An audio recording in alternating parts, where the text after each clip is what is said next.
오메가3가 산패가 되면은요, 이건 트랜스 지방으로 넘어가는 거예요. 그래서 오히려 발암물질로 가버리는 거예요. 저는 암 환자들한테는 크게 권하지 않아요. 왜냐?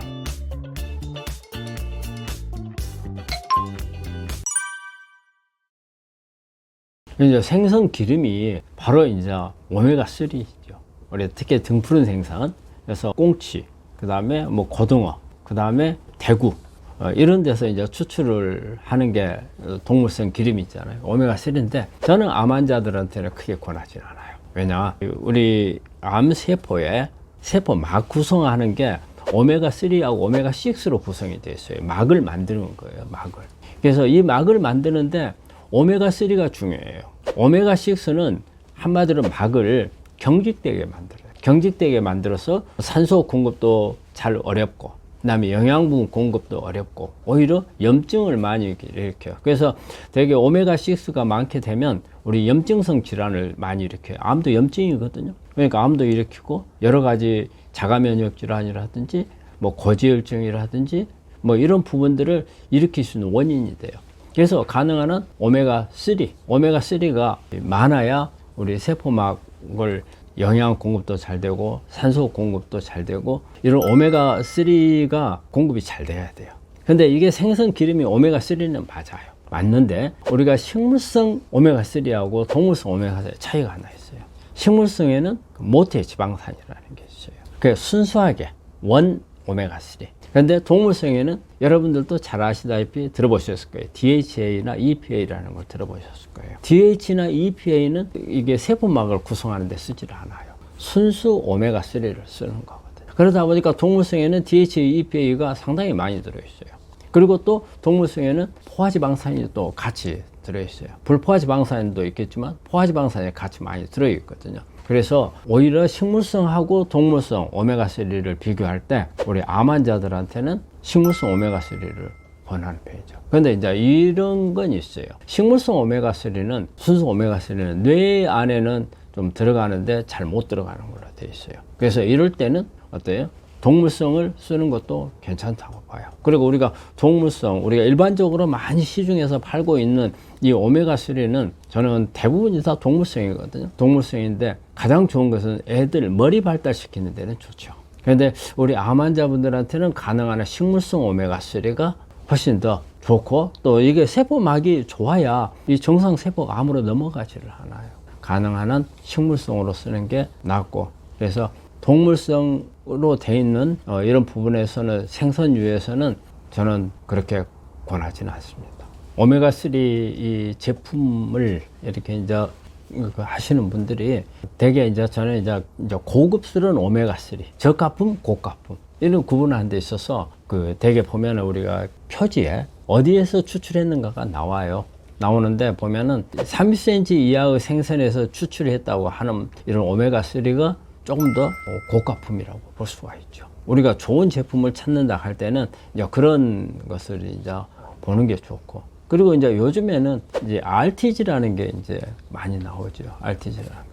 RTG라는 것은 다른 게 아니고 우리가 지방산에 있어서 이제 구성을 우리가 포화지방산이 있고 그다음에 불포화지방산이 이렇게 이제 같이 돼 있는데, 이거를 전부 다 불포화지방산으로 구성 성분을 지방산을 바꿨다. 이게 이제 RTG거든요. 근데 이제 RTG는 저는 좀 생각해야 될 점들이 뭐냐면, 일단은 이건 가공을 했다는 거거든요. 가공을 했기 때문에 이 부분이 어떨지, 그거는 공법이라든지 이런 부분들에 대해서는 정확하게 알지를 못하기 때문에 장단점에 대해서 설명을 드릴 수는 없지만, 그래서 그런 부분보다는 저는 이제 우리 암 환자들을 중심으로 하는 거니까 우리 암 환자들은 가능한 한 식물성을 쓰는 게 오히려 낫겠고, 그리고 시중에 보면은 요즘에는 식물성 오메가3들도 상당히 많이 나오고 있거든요. 그런데 그런 상황이 안 되고 내가 어떤 그냥 일반적인 시중에서 나오는 오메가3를 먹어야 된다고 한다면 30cm 이하의 그 생선에서 추출했다는 이런 표시를 확인하고 먹는 것도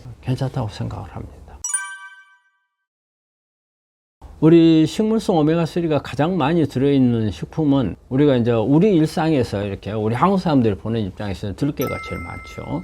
들깨는 오메가3가 가장 많고, 그리고 우리 이제 아마씨. 사실 우리나라에서는 아마씨가 생산이 많이 안 되는데 아마 충청도 어디에선가 생산을 하는 걸로 알고 있어요. 그 외에는 나머지는 전부 다 뭐 캐나다나 인도에서 이렇게 수입하는 것들이거든요. 아마씨가 상당히 괜찮하고요.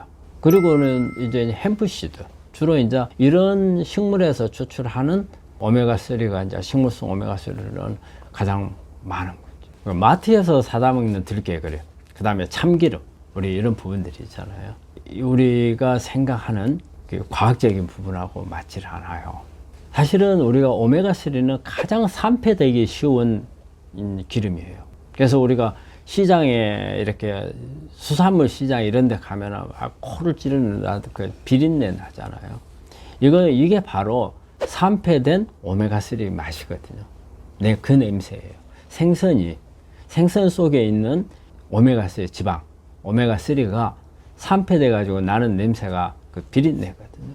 그리고 또 우리가 이게 오메가3를 느끼는 게 방목한 동물들, 특히 뭐 소고기. 우리가 예전에는 호주나 뉴질랜드산 소고기에서 보면은 약간 비린내가 났거든요. 그래서 잘 안 먹었어요.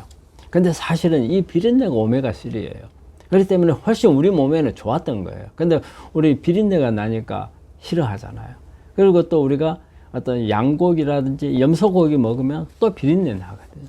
그래서 이 비린내가 사실은 오메가3예요. 그런데 이런 오메가3는 금방 산패가 잘 돼요. 그래서 들깨 같은 경우도 우리가 일반적으로는 어때요? 볶으죠. 열을 줘서 볶아가지고 그거를 짜잖아요. 그래서 짜가지고 어떻게 보관을 해요? 병 속에다 담아요. 대개 이제 하얀 병은 아니고 갈색 병에다 담죠. 그리고 이제 우리가 먹는데 어때요? 이 한 병 가지면 막 몇 달씩 먹잖아요. 자, 이게 좋을 건지 이걸 생각해 봐야 돼요. 근데 일단은 오메가3는 제가 서두에서 말했지만 산패가 잘 돼요. 오메가3가 산패가 되면은요, 이건 트랜스 지방으로 넘어가는 거예요. 그래서 오히려 다른 포화지방산 기름보다 더 나빠요. 발암물질로 가버리는 거거든요. 그렇기 때문에 오메가3는 가장 주의해야 되는 부분이 산패가 안 돼야 돼요.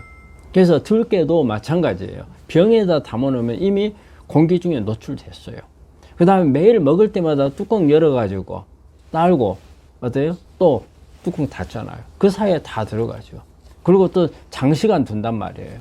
이건 산패돼서요. 그렇기 때문에 이런 기름은 암환자들한테는 그게 도움이 안 됩니다. 그래서 그럼 들깨를 어떻게 먹어야 되느냐? 제일 좋은 방법은요, 그냥 갈아서 먹는 게 최고입니다. 그리고 이 아마씨도 마찬가지고 들깨도 마찬가지지만 껍질은 이 껍질 속에 산패를 막아주는 성분들이 있어요.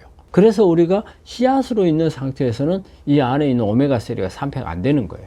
껍질이 있어요. 그래서 그 껍질하고 같이 먹는 게 중요합니다.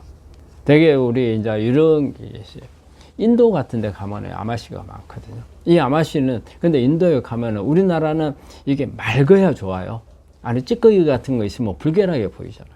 근데 가면은 그냥 갈아가지고 막 찌꺼기가 둥둥 떠다니는 것을 주는데 오히려 그게 오히려 좋다는 거예요. 그게 바로 그 껍질들이 남아 있으면서 산패를 막아줘요. 이게 들깨도 마찬가지예요. 그래서 아마씨도 마찬가지. 그래서 가능한 한 이 들깨 같은 걸 먹을 때 껍질하고 먹거나 아니면 그날 먹을 양만큼만 갈아가지고 24시간 이내에 먹으면 돼요. 그런 방법을 사용하는 게 낫지, 병에다가 담아둔 것, 오랫동안 보관한 것, 이거는 우리 암환자들한테는 별로 도움이 안 됩니다.